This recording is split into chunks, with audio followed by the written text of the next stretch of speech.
Yo, how are we doing, everybody? So today I'm going to be doing a guide on the boss fight versus Jormungandr. So this boss fight is ridiculous compared to all the other Chapter 5 bosses, be it the rare monsters or other quest monsters.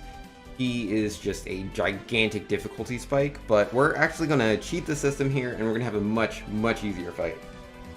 All you have to do is paralyze. You can paralyze Jormungandr and you can paralyze the Shadow Moss. If you paralyze them, just stay on top of being aware of when that paralysis runs out and reapplying it. You never have to be attacked by those enemies once you've gotten that initial paralysis down. So basically you just need some speed, like if you have a Ninja Garb or something on Adele, that'll help her take her turns a little bit faster. But essentially, yeah, she just needs to be a fully leveled Phantom, and she needs enough levels in Ranger to be able to have access to Shadowbind. We will be using the Typhoon Shield here. This will make it so that we are immune to our own Arcanist attacks, as we'll be using him to deal damage to everybody with the Electans. And also the Ghost enemies, we are not going to be paralyzing them as they are immune to paralysis, and they deal a lot of damage with wind magic, so we're just going to be outright immune to that. Yeah, the Aeroga will just be immune by having the Typhoon Shield. But yeah, as long as we have our fully leveled Phantom, we can paralyze everything with Shadowbind.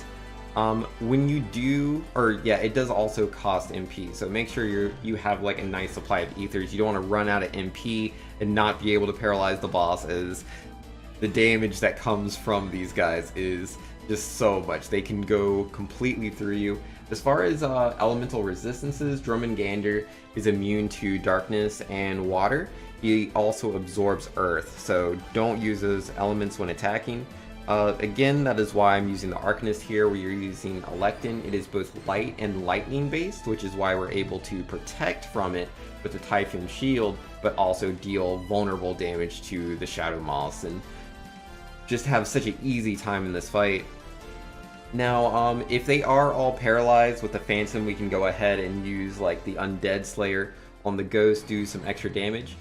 It can be useful if you have Sands of Time, which you can find in treasure chests in the previous dungeons.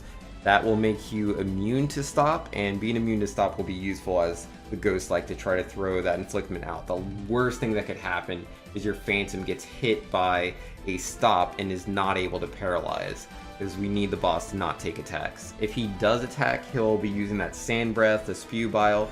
The Sand attack will hit everyone, deals decent damage, and can blind. The second attack there reduces physical defense, so that attack can compound on itself. It's also his counter for Hunter abilities, the Spew Bile. So if you get too many defense drops, that'll be very damaging. Again, just stick to paralyzing. The Poison Breath also deals decent damage to everyone and has a chance to inflict poison. The poison is not really a big deal compared to other attacks this enemy has, like Gaia Quake. As you can see, Adele just got hit for all the HP. She is just going to lie on the floor there. And yeah, the boss will just use all sorts of attacks once he gets to low health.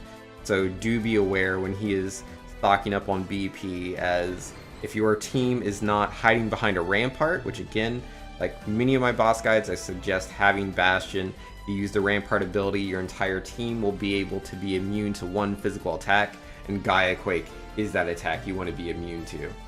As far as the status ailments, the Gaia Quake will be giving you Dread, and it will be giving you vulnerability to earth-based attacks. So use Remedy to cure that if you do find yourself getting hit by that and you survive, because it's not guaranteed you will.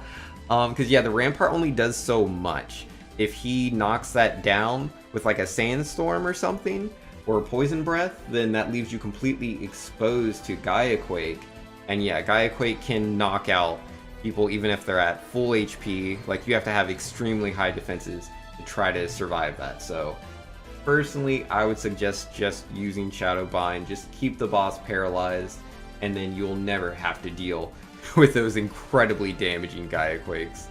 But yeah, that is going to be me. Hopefully you guys found this guide useful, and I will see you guys next time. Peace!